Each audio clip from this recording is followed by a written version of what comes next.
English మాట్లాడడానికి భయపడుతున్నారా? అయితే మీకోసమే ఈ స్పోకెన్ ఇంగ్లీష్ క్లాసెస్. వెంటనే కాల్ చేసి జాయిన్ అవ్వండి.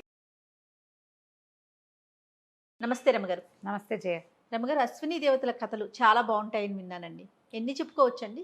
ఎక్కువేం రావు, 2-3 కథలు వస్తాయి. అంతేనా? ఇన్ని ఎక్స్పెక్ట్ అన్ని ఎక్స్పెక్ట్ సరే. ఉంటాయి కథలు.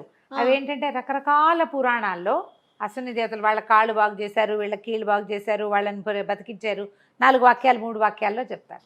బేసిక్ అశ్విని దేవతలు ఎవరు, వాళ్ళు ప్రపంచానికి చేసే మేలు ఏమిటి అది తెలుసుకుందాం. 2 కథలు అనుకో. అశ్విని దేవతల గురించి ఓ కథ ఇప్పుడు చెప్తాం. మనం బేసిక్ కథ ఇదివరకు విన్నాం. సూర్యుడు తన భార్య అయిన సౌమ్యాదేవితోటి ఆవిడ గుర్రం రూపంలో తిరుగుతుంటే ఆయన కూడా గుర్రం రూపంలో ఆవిడ దగ్గరికి వెళ్ళి ఆమెను ఓదార్చి ఆమెతో కొంతకాలం గుర్రంగానే విహరించినప్పుడు కలిగిన సంతానం అశ్విని దేవతలు. అందుకని వాళ్ళు గుర్రపు ముఖాలతోటి జన్మించారని చెప్తారు. కవల పిల్లలు, ట్విన్స్. దేవ వైద్యులు, వైద్యం వాళ్ళ తాలూకు ప్రత్యేకత. అయితే మంచి భోగలాల సత్వం, గొప్ప సరదా అయిన వాళ్ళు చాలా యాక్టివ్, చిలిపి వాళ్ళు. ఒకసారి ఏమైందట, తమాషా పేర్లు కూడా, నాసత్యుడు దసరుడు. నాసత్యుడు ఒకడు, దసరుడు రెండోవాడు. వీళ్ళిద్దరూ కలిసే ఉండేవాళ్ళు. ఇంద్రుడితోటి ఏదో చిన్న గిల్లిగజ్జా పెట్టుకున్నారు. దాంతో ఆయన ఏం చేశాడు, హవిర్భాగాలు లేకుండా చేసేసాడు వీళ్ళకి. మామూలుగా దేవతలు మనకు తెలిసిందే, మన మనుషులో దేవతల పైన ఆకాశంలో స్వర్గంలో ఎక్కడో ఉంటారని చెప్తాం. వాళ్ళకి ఆహారం ఏమిటి, వాళ్ళకి జరామరణాలు ఉండవు. మనకి మళ్ళీ వృద్ధాప్యం ఉండదు, మరణం లేదు, తర్వాత సంతానం కలగదు, అలాగే ఉంటారు. వాళ్ళకి బలాన్ని ఇచ్చేది, వాళ్ళు మనకి వరాలు ఇచ్చేలాగా చేసేది ఏమిటంటే భూలోకాల్లో మనం చేసేటువంటి యజ్ఞయాగాదులు. యజ్ఞంలో ఒక ఆజ్యం నెయ్యి ఉంచుతారు.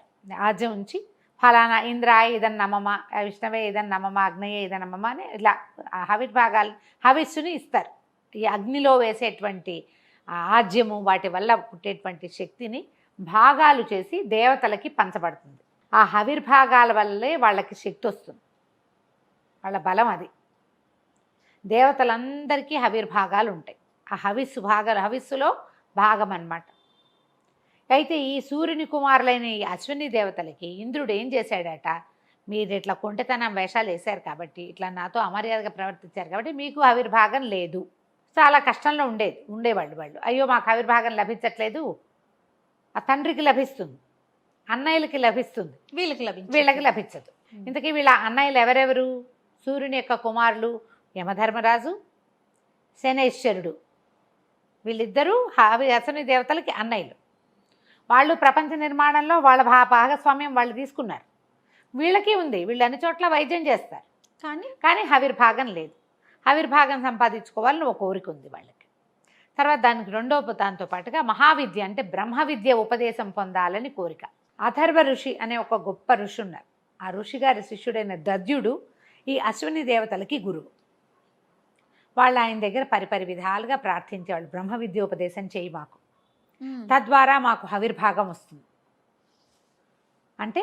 ఆయన ఏమన్నాడు, వీళ్ళు కొంటెవాళ్ళు, భోగలాలసులు, సరదా అయిన వాళ్ళు. బ్రహ్మ విద్య ఎవరికి ఉపదేశం? దేని మీద ఆసక్తి లేని వాళ్ళకి బ్రహ్మ మీదే ఆసక్తి ఉండాలి. వీళ్ళేమో సరదాలు ఎక్కువ, వీళ్ళకి అక్కడికి ఇక్కడికి ఎగిరి వెళ్ళిపోవటం, అక్కడెక్కడ తినేయటం, తాగేయటం, తిరిగేయటం, కొంటె పనులు చేయటం, సరదా అయిన వాళ్ళు, భోగలాలసత ఎక్కువ. అందుకని ఆయన ఏమన్నాడు, అట్లా కాదు, మీరు హవిర్భాగాన్ని పొందేందుకు చెయ్యండి ఏదైనా ప్రయత్నం. అది వచ్చాక అప్పుడు మీకు బ్రహ్మ విద్య సంగతి చూస్తాను అని చెప్పాడు. సరే, ఈ దద్యుడైన తన గురువైన దద్యుడు చెప్పిన మాట విని ఈ అశ్విని దేవతలు ఇద్దరు ఏం చేశారు, దానికి ఏదైనా ఉపాయం చెప్పండి, మాకు హవిర్భాగం దొరకాలంటే మేము ఏం చేయాలంటే అప్పుడు చ్యవన మహర్షి అని మహర్షి పేరు చెప్పాడు. చ్యవనుడు మహావృద్ధుడు, ఆయనకి చిన్న వయసున్న భార్య ఉంది. ఆయన కళ్ళు పోయినాయి, గుడ్డివాడు, అంధుడు. ఈ అంధుడైన చ్యవన మహర్షికి మేలు చేయండి, ఆయన వృద్ధాప్యాన్ని పోగొట్టండి, మీరు వైద్యులు కాబట్టి. ఆయన సంతృష్టి చెంది మీకు ఈ హవిర్భాగాలు వచ్చేలాగా మీకు ఏదైనా ఒక అవకాశం ఇస్తాడు. ఆయన మహాతపస్వి, బ్రహ్మ కూడా ఆయన మాట కాదనలేడు అనేసరికల్లా వీళ్ళిద్దరూ పోయి చ్యవన మహర్షి దగ్గరికి వెళ్ళారు అశ్విని దేవతలు. మన దగ్గర సుకన్య కథ ఉంది, కావాలంటే చూడొచ్చు ప్రేక్షకులు ఆసక్తి ఉన్న వాళ్ళు. సుకన్య కథ బ్రీఫ్గా చెప్తారు. సుకన్య శర్యాతి అనే ఒక రాజుగారి కూతురు. అయితే వాళ్ళు ఒకసారి ఒక అడవికి వచ్చినప్పుడు ఒక పుట్టను చూసి ఆ పిల్ల చిన్నపిల్ల 14 ఏళ్ళది పుట్టలో ఏవో మిణుగురు పురుగుల్లాగా మెరుస్తున్నాయని పుల్లబెట్టి పొడుస్తుంది. పాము. శవన మహర్షి కళ్ళు అవి కళ్ళకు గుచ్చుపోయి కళ్ళు పోతాయి. అవునవును. అప్పుడు ఈ సరియాది రాజుగారు ఏం చేస్తారు, ఇక ఏం చేయలేక తన పిల్లని ఆయనకి ఇచ్చి పెళ్లి చేస్తారు. అవును. శవన మహర్షికి శవనుడికి ఇచ్చి వివాహం చేసి మా అమ్మాయి నిన్ను టేక్ కేర్ చేస్తుందని చెప్తారు. ఆ చిన్న పిల్ల ఈయనకి ముసలివాడు ఎప్పటివాడో ఆయన ఇప్పుడు ఎంతో కడు వృద్ధుడు. ఆయన ఇచ్చి పెళ్లి చేసేస్తే ఇక అమ్మాయి ఆయన భర్తని టేక్ కేర్ చేసుకుంటూ ఉంటుంది. అయితే ఈ సుకన్యని పట్టుకుంటారు ఈ అశ్విని దేవతలు. ఒక చోట కనపడి, మరి నువ్వు ఏమిటి ఇంత సౌందర్యవతివి, నువ్వు యవనంలో ఉన్నావు, ఇట్లా వృద్ధుడితోటి వివాహం ఏమిటి నీకు, నువ్వు మాతో ఉండమంటే ఆవిడ ఒప్పుకోద్దు.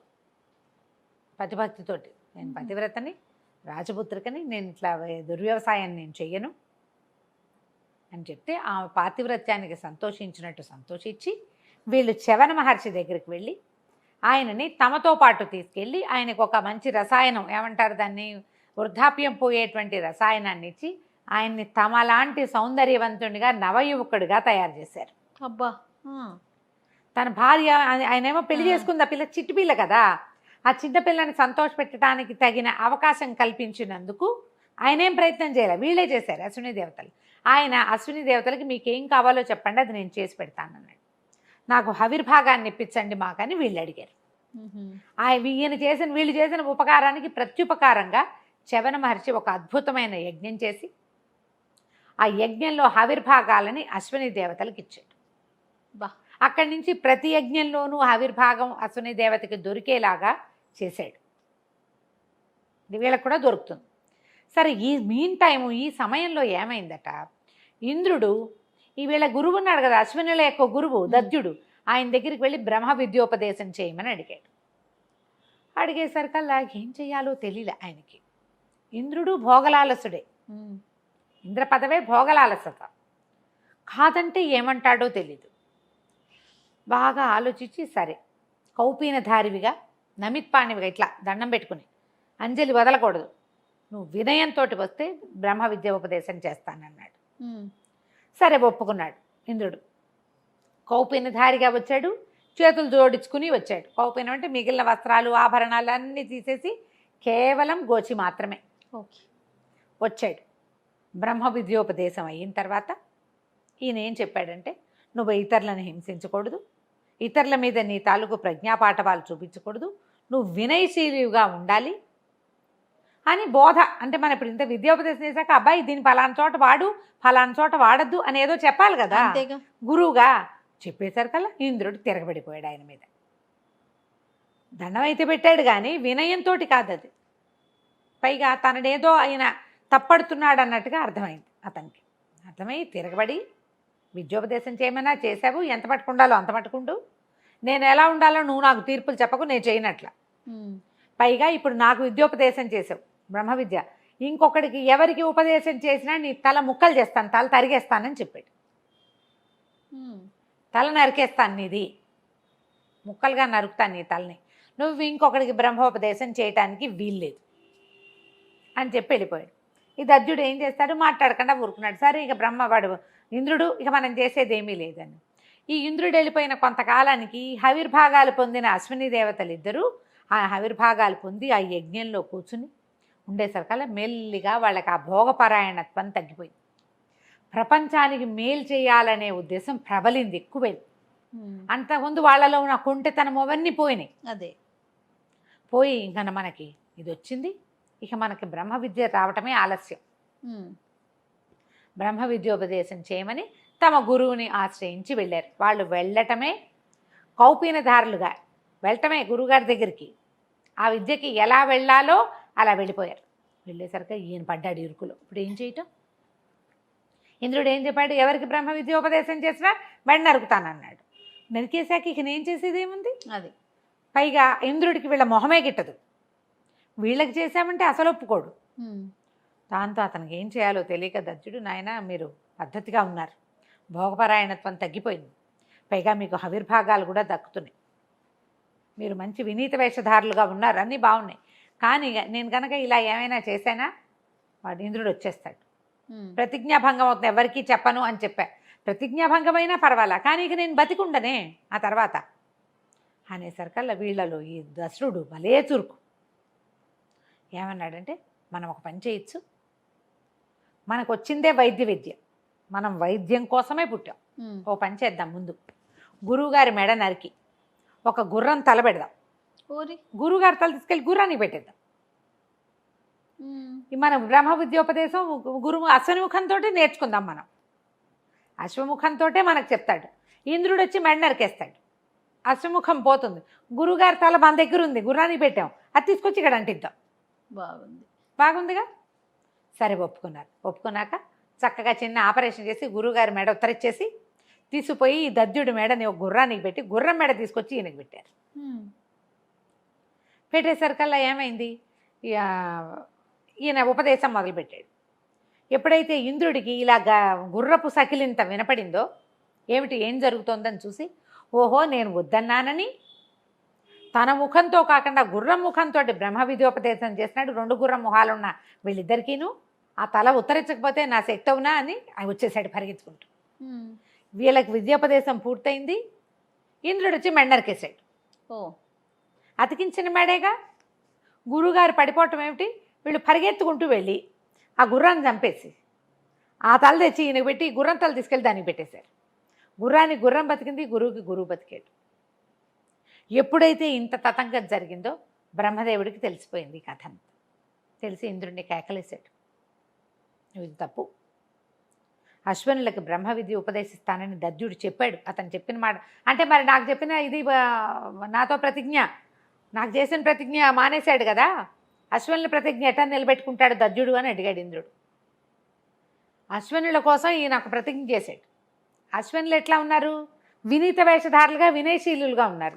నువ్వు గురువు దగ్గరికి పంగనామాలు పెట్టడానికి చూసావు. నువ్వు అతని దగ్గర బ్రహ్మ విద్య నేర్చుకుని గురువు ఆజ్ఞ నిర్వర్తించాలి.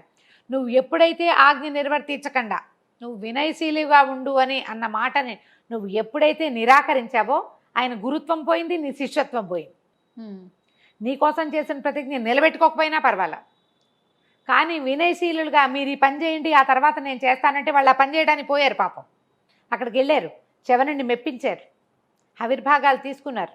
బ్రహ్మ విద్యకి వ్యక్తులు ఎలా ఉండాలో అలా ఉన్నారు. కాబట్టి వాళ్ళ కోసం చేసిన ప్రతిజ్ఞ నిలబెట్టుకోవటమే దద్యుడు కరెక్టు. మరొక్కసారి నువ్వు ఈ ప్రయత్నం చేయటానికి వీల్లేదు.